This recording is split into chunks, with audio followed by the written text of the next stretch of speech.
Bonjour et bienvenue dans cette vidéo sur les facteurs perturbateurs de santé physique ou chimique. Nous allons voir ensemble des astuces simples pour vous protéger des maladies et ce qu'il faut éviter à tout prix pour être en bonne santé. Je suis Grégory Mangano, fondateur du site internet solutionsanté.net et dans cette vidéo, je vais vous apprendre à identifier les produits nocifs et les déclencheurs de maladies qui se cachent dans notre alimentation, ainsi que dans la majorité des produits que nous utilisons dans notre quotidien. Nous verrons également les solutions et les alternatives qui sont saines pour notre santé et pour la planète. Aujourd'hui, nous allons parler de tout ce que nous avalons, tous les produits toxiques et chimiques qui se cachent dans notre quotidien, dont on ne fait même plus attention et que notre corps assimile et accumule au fil des jours, des mois, des années et qui finissent par déclencher des maladies et des problèmes de santé. En effet, rappelez-vous dans la première vidéo sur les émonctoires, qui sont en fait les portes de sortie du corps, nous avons vu que lorsqu'ils s'encrassent, ils ne fonctionnent plus correctement, ce qui cause des problèmes de santé. Si vous n'avez pas encore vu la première vidéo sur les émonctoires, je vous suggère d'aller la regarder maintenant, avant de continuer cette vidéo, afin de mieux comprendre les raisons pour lesquelles nous tombons malades. Nous avons vu également que la cause d'une maladie vient forcément de l'un des 3 FPS et qu'il faut donc tout faire pour diminuer leur impact sur notre organisme. Mais pour cela, il faut les connaître et savoir où ils se cachent. Ce sont des informations de base et qui sont capitales pour notre santé et pourtant inconnues du grand public. Mais dans un instant, vous aurez vous aussi accès à ces révélations étonnantes et précieuses pour votre santé. Vous apprendrez, par exemple, à reconnaître les produits nocifs qui se cachent dans notre alimentation et dans les produits de notre quotidien, et vous saurez comment les éviter.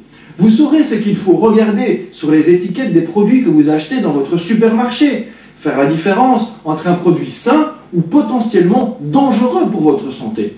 Vous connaîtrez les dangers qui vous menacent et comment en venir à bout. Vous découvrirez des astuces insoupçonnées et des trucs vraiment excellents qui ne sont pourtant connus, pour la plupart, que par les professionnels de santé.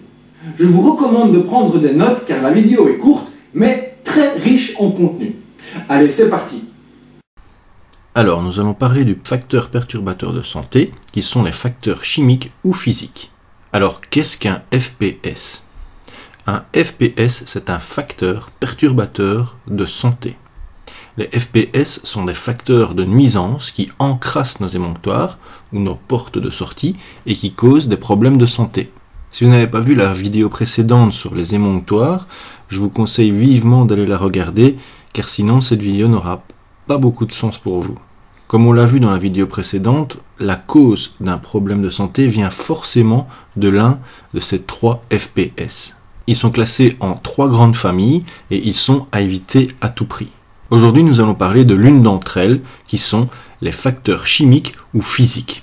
Alors, qu'est-ce que c'est exactement un facteur chimique ou physique? Ils sont généralement alimentaires. En fait, c'est tout ce qu'on avale. En fait, ces pollutions alimentaires peuvent venir de traitements subis par les aliments, des substances diverses qui sont ajoutées, ou encore des emballages ou des ustensiles utilisés pour leur préparation. Il est essentiel de se soucier de l'alimentation et de ce qu'elle nous apporte tant en bien qu'en mal, puisque nous le savons, Hippocrate, le père de la médecine, le disait déjà en son temps, nous sommes ce que nous mangeons. Quand on analyse notre alimentation actuelle, nous constatons qu'elle est très éloignée du menu paléolithique composé de poissons, de viande, ainsi que de fruits et de végétaux crus pour lesquels notre organisme est génétiquement programmé.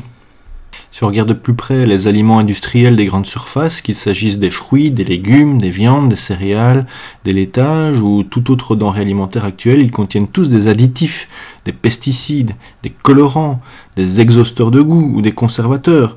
La plupart de ces produits sont d'origine chimique. Et grâce à la vidéo qu'on a vue récemment ensemble sur les émonctoires, on sait maintenant qu'il ne faut pas les surcharger avec tous ces produits chimiques car ils ont du mal à les évacuer. Plus il y en a, plus c'est difficile de les évacuer, et moins ils fonctionnent bien. Et c'est ça qui peut provoquer des problèmes de santé. Tous ces additifs alimentaires sont ajoutés à des denrées pour la valoriser, pour augmenter sa durée de conservation, soit améliorer sa présentation. Ils sont utilisés dans la plupart des aliments comme les conserves, les charcuteries, les produits de base transformés, les plats cuisinés, etc. Ils servent à colorer, à lier, à épaissir, à émulsionner, à conserver, à empêcher le rancissement ou à donner plus de goût. Tout cela donc pour flatter la vue par l'usage des colorants et des emballages. Mais voici une question essentielle que tout consommateur devrait peut-être se poser et qui est la suivante. Est-ce que ces produits sont réellement utiles et sans danger pour la santé? C'est ce que nous allons essayer de découvrir ensemble. Alors, les colorants qui flattent surtout notre œil, ce qui est estimé très utile par nos industriels dans la société actuelle, où tout est basé sur le superficiel, l'apparence et la beauté extérieure des choses. Il existe des colorants jaunes naturels, le E100 et le E101, mais le E102 et le E104 sont pour leur part chimiques et considérés comme toxiques, surtout chez les enfants. Les colorants rouges chimiques, qui vont du E122 au E180, sont particulièrement utilisés pour colorer les croûtes de fromage. Ce dernier est considéré comme légèrement toxique. L'ensemble de ces colorants rouges chimiques est assez controversé, car ils sont considérés par beaucoup comme très allergisants et cancérigènes. Le colorant orange E110 est un colorant chimique azoïque allergisant à éviter surtout chez l'enfant. Les colorants verts sont pour la plupart extraits de plantes vertes. Il s'agit du E140 et du E141. Mais le E142 est un colorant de synthèse qui est considéré comme dangereux. Les colorants bleus comme le E131 et le E132 sembleraient déprécier le système immunitaire et seraient cancérigènes. Les colorants noirs comme le E151, le E153 et le E172 sont dans l'ensemble légèrement toxiques. Le caramel ammoniacal E150 qui donne une couleur brune peut être soit naturel soit chimique, mais de toute manière à éviter. Les colorants de surface comme le E161 jusqu'au E175 sont à éviter parce qu'ils bloquent la respiration cellulaire du foie. Nous avons parlé de l'importance du rôle du foie dans notre organisme dans la vidéo précédente, donc il faut vraiment tout faire pour les éviter. De plus que plusieurs d'entre eux sont mis en cause dans l'origine des maladies dégénératives comme la maladie d'Alzheimer par exemple. Quoi qu'il en soit, même s'il existe des mises en garde par les autorités officielles, toutes ces molécules sont à éviter, d'autant plus qu'elles ne présentent pas d'intérêt réel d'un point de vue nutritionnel. La prochaine fois que vous achetez des bonbons à vos enfants, pensez à regarder les étiquettes d'abord. D'ailleurs, souvent il est indiqué en tout petit que certains colorants attaquent le système nerveux et causent des troubles du comportement. Les conservateurs vont du numéro E200 au E270. La plupart sont d'origine chimique et provoquent des troubles digestifs à cause de l'inhibition des enzymes digestives. On constate aussi beaucoup d'irritation du tube digestif et surtout une inactivation de la vitamine B1 qui est pourtant une vitamine essentielle au bon fonctionnement du corps humain. Parmi les plus connus des conservateurs, on trouve notamment les nitrites et les nitrates. Ils vont du E249 au E252. Beaucoup sont utilisés dans la conservation des charcuteries et des produits fumés. Dans la famille benzoïque, on trouve des conservateurs du numéro E210 au E219. Ce sont de très puissants toxiques chimiques. Ils posent de réels problèmes toxicologiques. Ils sont soupçonnés d'être cancérigènes et sont très allergisants au même titre que les colorants. Une récente étude a montré qu'un Français absorbe en moyenne 1 kg de conservateurs chaque année. Avant de continuer, je voulais simplement faire un petit point avec vous. Je ne vous dis pas qu'il faut tout arrêter d'un coup. Mon devoir est simplement de vous informer et de vous faire prendre conscience de ce que notre corps accumule au fil des années. Il faut savoir détecter les pièges pour pouvoir mieux les éviter. Et ainsi éviter les maladies, les problèmes de santé par une meilleure alimentation. Si on ne sait pas tout ça, on n'y fait pas attention tout simplement. Donc c'est bon de savoir tout ça. Mais il ne faut pas se prendre la tête et tout arrêter d'un coup, il faut y aller progressivement. Parce que sinon, on prend le risque d'être frustré et alors à ce moment-là, on ne fait plus rien du tout. On envoie tout balader et on ne fait rien. Je le sais parce que je suis passé par là au début. Je me disais, alors on peut plus rien faire, on peut plus rien manger. Mais c'est pas vrai du tout. Il y a des alternatives pour très bien manger et pour se faire plaisir, sans frustration, sans se priver. Et on va voir plus tard comment. Mais la première chose, c'est d'être d'abord au courant de tout ce qui se passe, de tous ces méfaits. La première chose, c'est de prendre conscience de tout cela.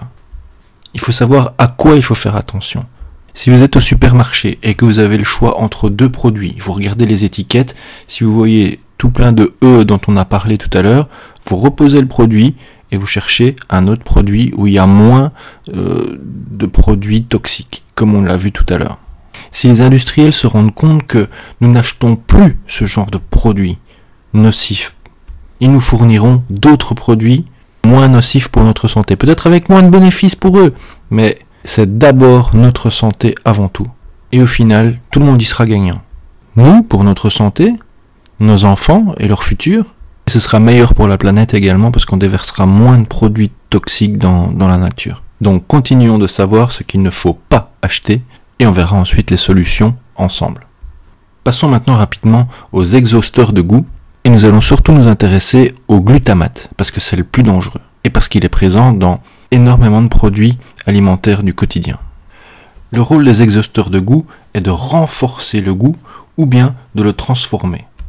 Il permet d'utiliser de très petites quantités de matières premières sans en altérer le goût de l'aliment. Par exemple, si vous ajoutez du glutamate pour fabriquer un biscuit au goût de chocolat, eh bien ça vous permettra d'utiliser très peu de chocolat, tout en gardant un goût suffisant de chocolat. Ce stratagème permet un bénéfice supplémentaire non négligeable pour le fabricant, en réduisant les quantités de matières premières normalement nécessaires à la fabrication. C'est pour ça qu'on l'utilise dans énormément de produits du quotidien, parce que c'est pas cher pour l'industriel et ça nous rend accro. Par exemple, les chips, vous savez, on en prend une au départ, et puis on finit le paquet sans s'en rendre compte. Donc c'est vraiment tout bénef pour l'industriel. Le problème, c'est que c'est très nocif pour notre santé. Par exemple, le glutamate de sodium provoque des troubles digestifs, allergiques, et peut entrer en interaction avec des médicaments. Il veut aussi l'éviter aux jeunes enfants. Le vrai danger provient d'un effet cumulatif. Car quand on fait des tests ou des analyses, des études, on se rend compte que pris isolément, ces molécules semblent inoffensives. Mais au bout de quelques années, par accumulation, elles peuvent être responsables de troubles de maladies graves. Le problème, c'est qu'on en trouve un peu partout, même dans le sel, dans le poivre, l'huile, les conserves de légumes et de poissons, les hamburgers, le coca, les boissons gazeuses, la sauce soja, les plats de cuisine asiatique, boulangerie industrielle pour les pains, les gâteaux, les biscuits, même dans les vins, dans les fonds de sauce, les plats cuisinés, les produits laitiers dégraissés. Certains scientifiques parlent même de poison alimentaire. Avant, on l'associait souvent au fameux syndrome du restaurant chinois, quand on était pris d'une soudaine migraine ou de nausées, ou d'éruptions cutanées. Mais ce qui inquiète davantage une partie des scientifiques, c'est que d'après plusieurs études récentes, le glutamate apparaît comme un cofacteur du développement de la maladie d'Alzheimer ou du diabète gras sucré ou de type 2. Cette substance irrite le tube digestif, déclenche une faim mécanique inévitable qui pousse à la consommation. Le problème est qu'il est difficile de l'identifier parce qu'il ne possède pas de goût propre, parce qu'il se confond avec le goût de l'aliment. Et souvent donc, en consommant régulièrement, on dépasse sans le savoir le seuil de tolérance qui est évalué à 5 mg en moyenne. Ce qui est alarmant, c'est de savoir que le glutamate est fréquemment utilisé, encore aujourd'hui, dans la fabrication des petits pots pour bébés et dans les biscuits pour enfants, mais aussi dans plus de 200 médicaments courants. Peut provoquer énormément de symptômes comme des migraines, la perte de cheveux, une prise de poids rapide, des crampes d'estomac, des diarrhées, des nausées, sécheresse de la peau, des saignements de gencives, des aftes, des gingivites, fatigue extrême, irritabilité, anxiété, douleurs musculaires et articulaires et diverses autres réactions allergiques. Il peut même perturber le fonctionnement de la peau en encrassant les pores. Or, on a vu lors de la vidéo sur les émonctoires que la peau est un des émonctoires les plus importants car le plus étendu et l'importance de l'élimination des toxines par la peau. On comprend mieux maintenant pourquoi il vaut mieux se baser vers une alimentation la plus saine, la plus naturelle possible et éviter tous les plats industriels, ainsi que certains médicaments, car cela empêche les émonctoires de faire leur travail, d'où l'apparition de problèmes de santé. Sous cette vidéo, vous pouvez télécharger un PDF contient un tableau avec les différents codes et les noms chimiques sous lesquels se cache le glutamate. Lors de vos achats, vous pourrez donc regarder sur les étiquettes si du glutamate se cache sous des noms différents. Si vous détectez du glutamate dans l'un de vos produits de consommation quotidien, eh bien, choisissez-en un autre qui n'en contient pas. Un point rapide sur les antibiotiques qui sont présents dans l'alimentation. Ils sont surtout présents dans la viande, et particulièrement dans la viande de bœuf. Le problème est que ces antibiotiques qui sont présents dans la viande et qui se transmettent dans notre corps détruisent nos bonnes bactéries, les bonnes bactéries de la flore intestinale. Et on sait à quel point les bactéries de la flore intestinale sont très importants pour l'organisme, notamment parce qu'il est responsable, entre autres, de notre système immunitaire. Donc essayez de choisir de la viande bio, surtout pour la viande de bœuf. Intéressons-nous maintenant au faux sucre et plus particulièrement à l'aspartame. L'aspartame est utilisé comme une alternative au sucre, comme un édulcorant. Mais de nombreuses études ont révélé que c'est un puissant neurotoxique qui est dangereux pour le cerveau. Une étude de 2005 a même révélé qu'elle peut provoquer des tumeurs dans le cerveau. Elle fait partie du même groupe que la cyanure et l'arsenic. Et des spécialistes ont recensé une petite centaine d'effets secondaires, 92 exactement. Des chercheurs ont constaté que des personnes qui boivent 3 à 4 canettes par jour de Coca-Cola Light ont développé des maladies auto-immunes comme le lupus et la sclérose en plaques. On ignore généralement que c'est l'aspartame qui est responsable de ces problèmes de santé. Mais on a constaté que dès qu'on élimine l'aspartame de notre alimentation, eh bien, les symptômes disparaissent. On a même vu des cas où la vision et l'ouïe se sont rétablis. Et pour les gens qui souffrent d'acouphènes, les symptômes disparaissent dès qu'on supprime l'aspartame de l'alimentation. L'aspartame a fait l'objet de nombreux scandales, parce qu'il a été autorisé sur les marchés aux États-Unis en 1974, puis interdit par la FDA, la Food and Drugs Administration, mais suite au lobbying de la multinationale Monsanto, qui sont aussi producteurs d'OGM, l'aspartame fut rétabli comme additif alimentaire au début des années 80, et ceci contre l'avis de nombreux spécialistes et experts. Aujourd'hui, il est encore autorisé en Europe sous la dénomination E951. Il sera encore présent dans plus de 6000 produits comme des médicaments, des sucrètes, des boissons gazeuses, les chewing-gums, les yaourts et les bonbons. Donc pensez bien à regarder les étiquettes. Si vous voyez aspartame ou plus spécifiquement E951, vous reposez immédiatement ce produit. Vous pouvez utiliser une alternative comme le stevia par exemple, qui est une plante au pouvoir sucrant. On la trouve maintenant dans les magasins bio ou diététiques. En plus, c'est bien mieux pour les diabétiques. Parce que l'aspartame a été prescrit pour les diabétiques, mais les chercheurs ont constaté qu'il fait plutôt grossir, en créant chez le consommateur un besoin maladif d'hydrate de carbone. Donc, choisissez plutôt le stevia ou bien le miel d'acacia, qui font beaucoup moins monter le pic de glycémie. Passons maintenant aux solutions à conseiller, diffuser et à appliquer. Qu'est-ce qu'on peut faire pour éviter tous ces produits chimiques qui sont dangereux pour notre santé et qui sont présents partout dans notre alimentation ? Une des meilleures choses à faire et des plus simples à mettre en place est de s'habituer progressivement à consommer de la nourriture biologique pour se préserver des toxiques alimentaires. Ça peut paraître un peu plus cher au départ, et encore que, mais les aliments non transformés et naturels sont plus nourrissants sur le long terme. Ils préservent notre santé et nous évitent ainsi de nombreux frais médicaux. Normalement, les aliments bio ne contiennent ni additifs et conservateurs chimiques nocifs, ni OGM. Une alimentation saine reste la première prévention et garantie de santé. Manger bio, ça signifie aussi se préserver et s'octroyer le maximum de chances de rester en bonne santé.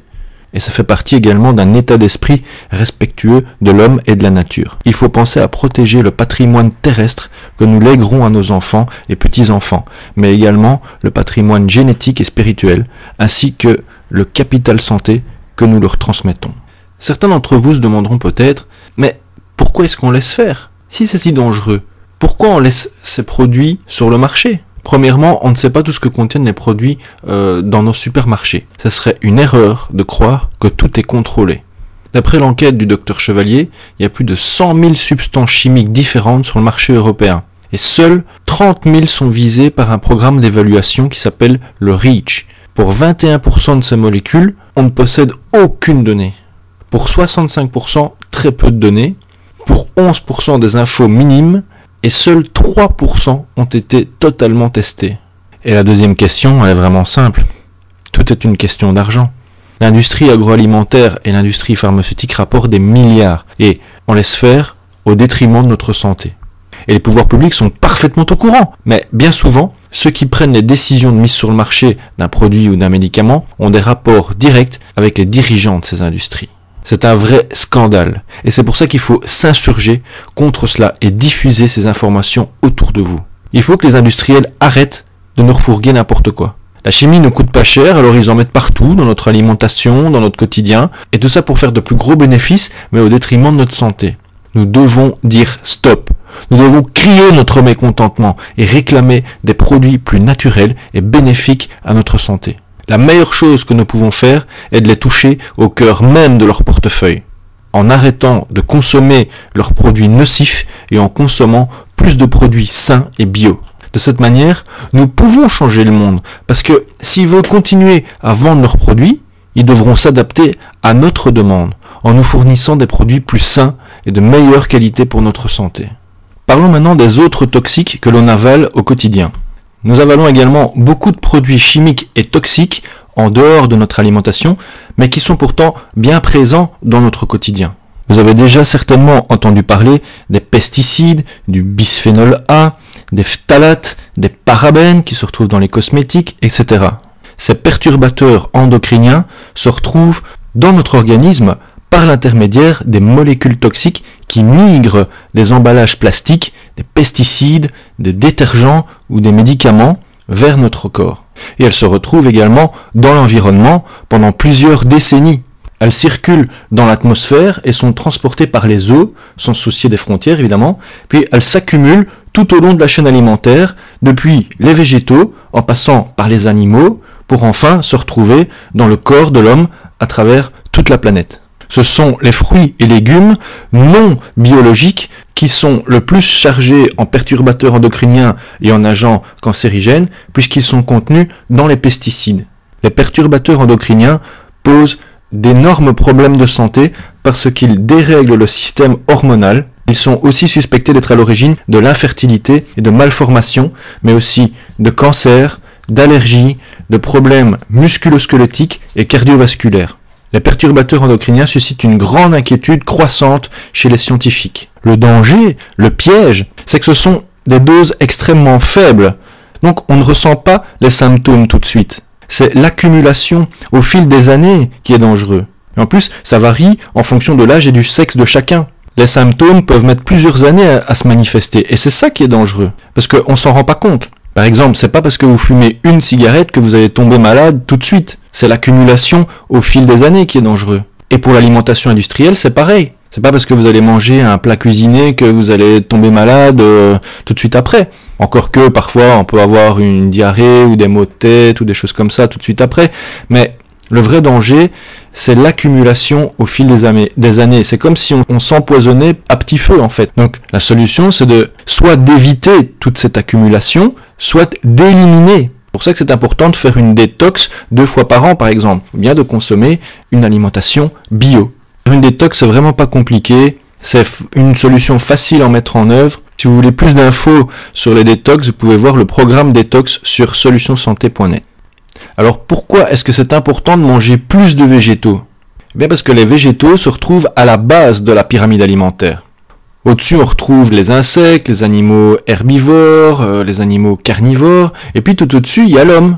Donc plus une espèce est élevée dans la chaîne alimentaire, et plus elle concentre de polluants, plus elle accumule de toxiques. C'est pourquoi il est préférable de manger des végétaux qui se retrouvent à la base de la chaîne alimentaire, comme les gros poissons et les petits poissons. Pourquoi on dit que c'est mieux de manger des sardines ou des filets de maquereau plutôt que du thon ou du saumon ? C'est parce que le thon et le saumon, ils sont beaucoup plus chargés en métaux lourds parce qu'ils ont leurs propres polluants, plus tous ceux des petits qui mangent. Donc ça s'accumule, ça s'accumule.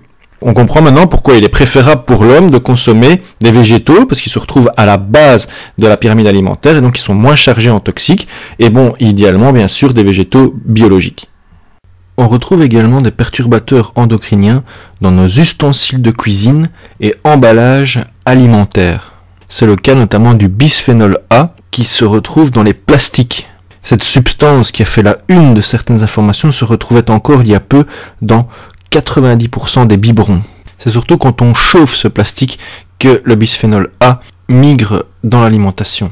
S'il vous plaît, au grand jamais, ne chauffez un biberon contenant du lait au micro-ondes. Non seulement les toxiques passent dans le lait, mais en plus les micro-ondes changent la composition du lait. Même chose quand vous chauffez au micro-ondes des plats cuisinés par exemple. L'acrylamide, qui est une molécule qui est présente dans les plastiques, eh bien passe aussi dans l'alimentation.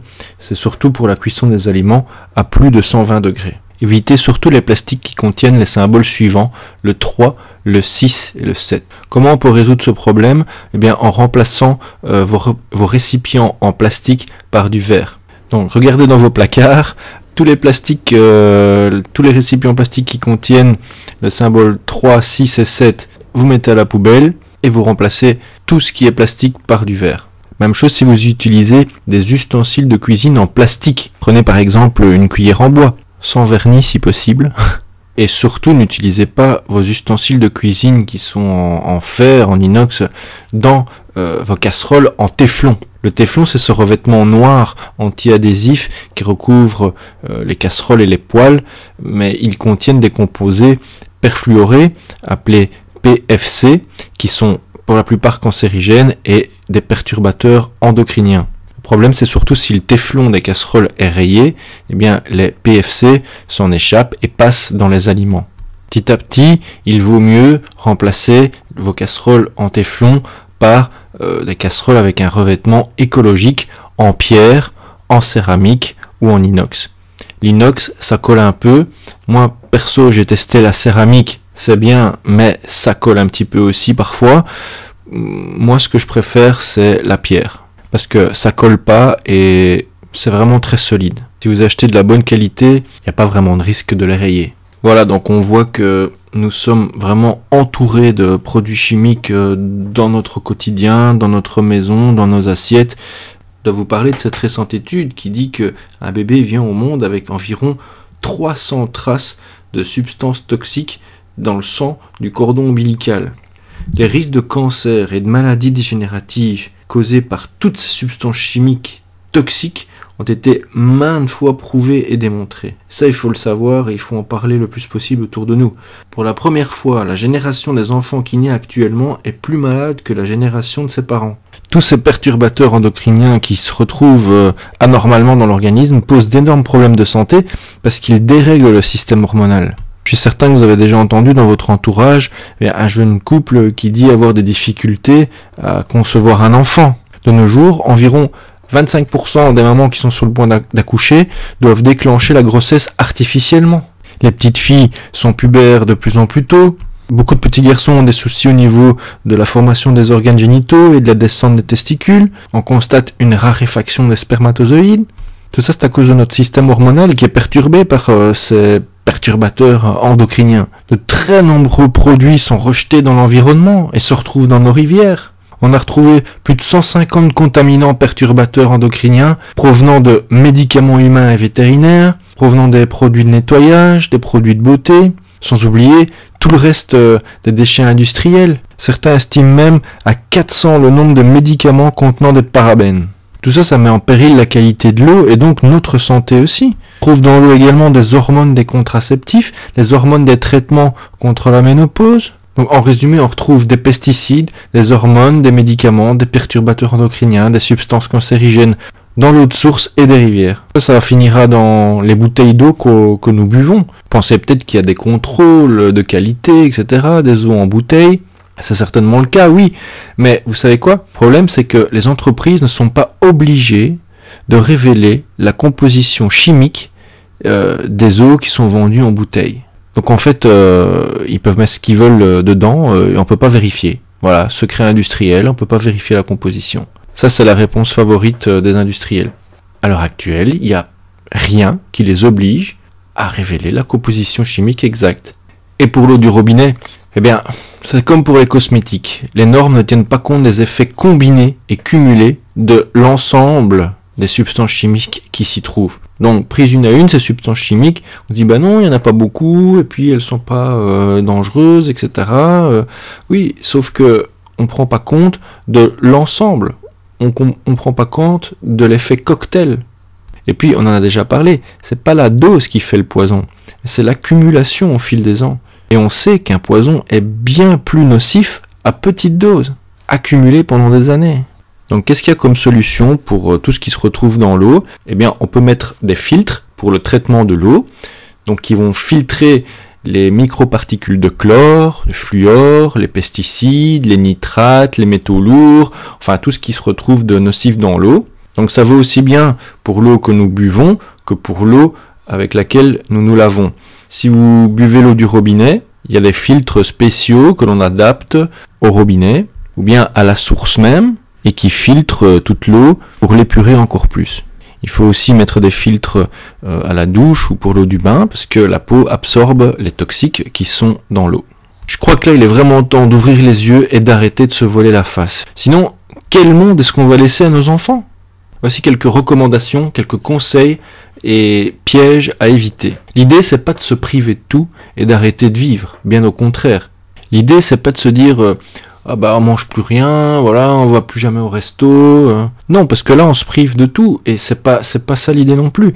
L'idée, c'est de réduire les risques de maladie en évitant les toxiques de notre quotidien et en changeant progressivement nos habitudes de consommation. Il faut y aller progressivement parce que si on fait un changement trop brusque, on risque d'abandonner, de se décourager et on dira ah non, j'en ai marre et je laisse tout tomber et je fais plus rien. Et ça, il faut surtout pas tomber là-dedans. L'idée, c'est de consommer le plus naturel possible, d'éviter les toxiques le plus possible. Et comme ça, on pourra peut-être forcer les industriels à nous livrer des produits qui sont sans danger pour notre santé et pour la planète. N'achetez plus ces produits toxiques et nocifs, mais choisissez systématiquement, quand c'est possible, un produit écologique, naturel. Vous allez au supermarché, vous avez 2 produits en main, vous regardez les étiquettes. S'il y a trop de toxiques chimiques, vous le déposez et vous prenez systématiquement le produit qui est le plus naturel possible. Allez dans des boutiques bio, consommez des fruits et légumes de saison, locaux, qui proviennent d'à côté de chez vous, si possible bio. Les fabricants sont responsables, oui. Les politiques qui tolèrent tout ça sont responsables aussi. Mais si vous achetez ces produits, vous êtes responsable aussi.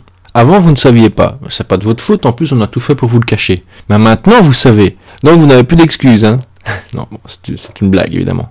Allez dans les boutiques bio, les herboristeries, consultez un naturopathe ou un professionnel de soins naturels comme un ostéopathe, un acupuncteur, un aromathérapeute, un sophrologue, etc.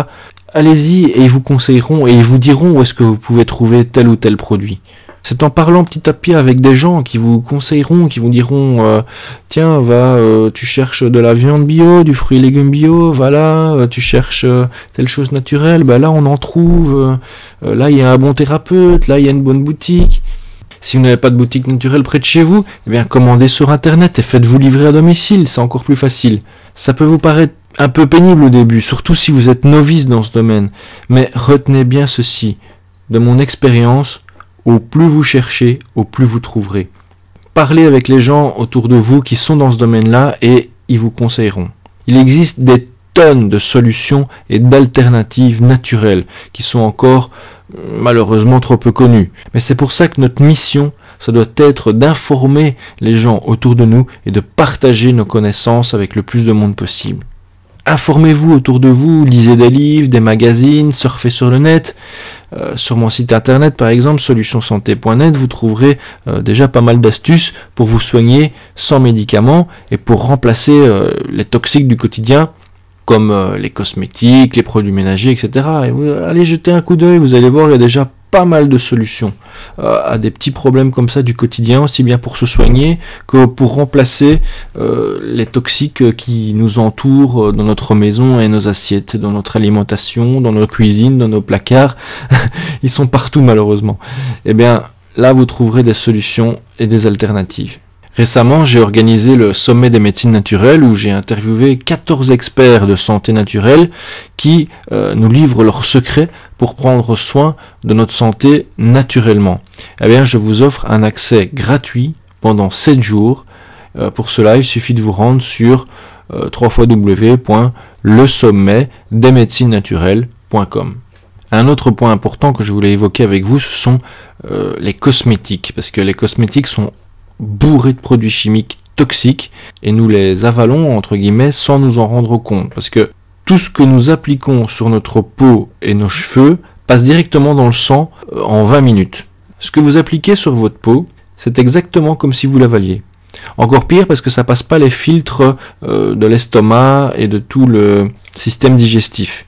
Encore une fois, lors des études, on ne tient pas compte des mélanges cumulatifs qu'on appelle l'effet cocktail. Or, il faut savoir qu'un adulte moyen consomme à peu près 9 produits de soins et ces produits contiennent une moyenne de 126 produits chimiques différents.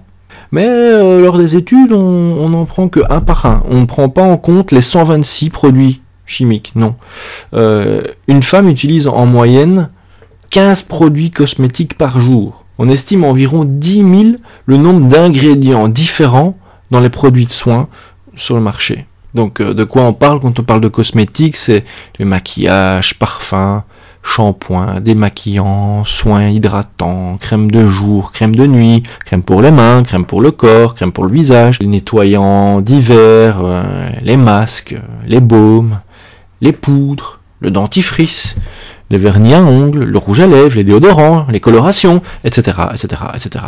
Donc vous voyez que ça peut aller très vite, hein, le nombre de cosmétiques par jour qu'on utilise, l'accumulation de tous les produits, de tous les cosmétiques par jour, ça peut faire beaucoup. Et qu'est-ce qu'on retrouve comme produit nocif dans tous ces cosmétiques? Il y a de l'aluminium, qui est réputé être un puissant toxique pour le cerveau. Il y a les phtalates, qui sont encore une fois un perturbateur endocrinien, des parabènes, des colorants, des émulsifiants, des agents de conservation, le talc, qui est maintenant considéré comme un cancérigène et irritant pulmonaire, l'anoline, c'est un allergène et cancérigène caché puisqu'il est issu de graisses animales qui stockent les toxines, comme les pesticides et les antibiotiques qui sont présents chez les animaux.